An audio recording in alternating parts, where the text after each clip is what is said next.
Qual a diferença prática entre o mínimo e um tanto a mais de massa numa parte do carro? O principal erro que o pessoal comete na hora de aplicar a massa é a limpeza da superfície, tá? Às vezes o cara passa a massa em cima da umidade, passa a massa em cima da ferrugem, massa em cima da sujeira. Não pode. Ou você aplica a massa em cima da chapa direto, eu estou falando da massa poliéster, a primeira que você vai dar no carro, tá? Não massa de acabamento, tá? Ou você faz como a gente está fazendo esse carro aqui, primer epóxi e depois massa. Outro erro que o pessoal comete bastante, deixar furinho, porosidade, alguma coisinha assim e fechar com massa. Às vezes, mas é só um furinho, aí depois tapa com massa. Nessa hora aí, quando você tapa esses furinhos, por menores que eles sejam, com massa, o que acontece? Quando a chapa esquenta, vamos supor, deixou o cara no sol, o metal esquenta, ele dilata. Quando ele resfria, ele contrai. Tipo, esse movimento é microscópico, a gente não consegue medir isso assim, quer dizer, conseguiria medir assim, mas na prática você não vai medir, não vai parar com um microscópio lá e medir. Nesse abrir e fechar do furinho ali que fica, de um poro que seja, né?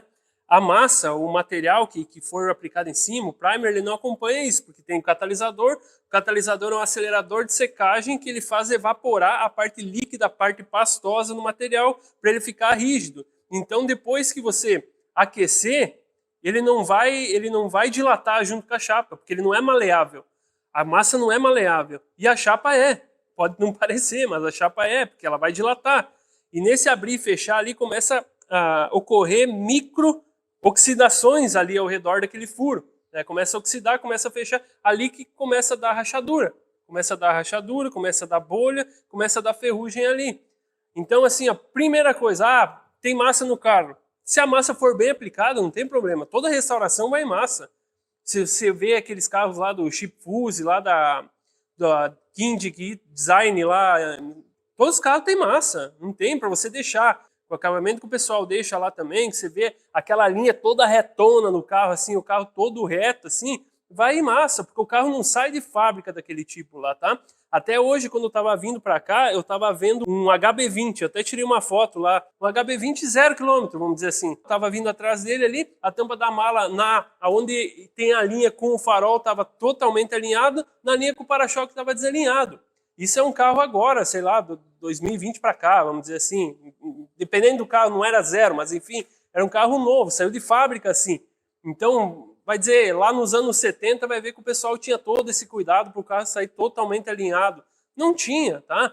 Então, quando a gente faz uma restauração, como a gente está fazendo aqui no Landau, por exemplo, a gente tem esse cuidado de deixar os gaps das portas todos alinhados, assim, todos uniformes, né? Todos eles na mesma medida. E o lance de trazer a chapa para fora, assim, para deixar tudo uma linha só, para não ficar aquela barriga entre uma peça e outra, né? Você vê que as peças estão alinhadas, mas se você botar uma régua, tem um vão, assim, entre uma peça e outra, né? A gente vai trazendo a chapa, mas só que num nivelamento final, na preparação, vai em massa. Então, desde que a massa seja aplicada numa superfície que esteja limpa, esteja sem oxidação, devidamente preparada, né? Sem porosidade, sem furo, não tem problema você botar massa, não é a quantidade da massa que vai definir. Claro, também usar material de qualidade, isso ajuda bastante, né? O pessoal às vezes até hoje tem muito preconceito com usar massa nos carros, porque o material que tinha até um tempo atrás era ruim mesmo, né? Hoje já tem muita tecnologia envolvida nisso, né? No material tem muitas outras marcas, muitas outras empresas trabalhando com isso. Isso gera concorrência, né? E você quer ser melhor que o teu concorrente. Então, tem uma corrida, né? Para quem tem um material melhor, né? Essa concorrência entre as empresas, assim, melhorou essa questão do material, barateou os preços, né?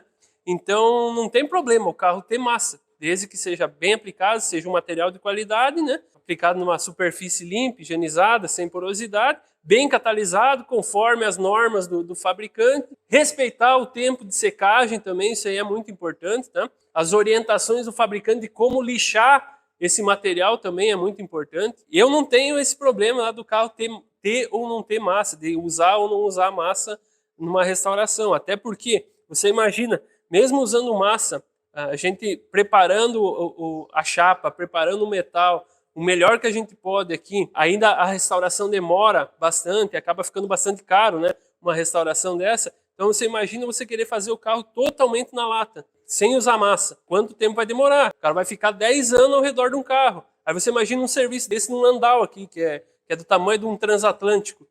Entendeu? É complicado, né? Então, relaxa. Vai massa na restauração.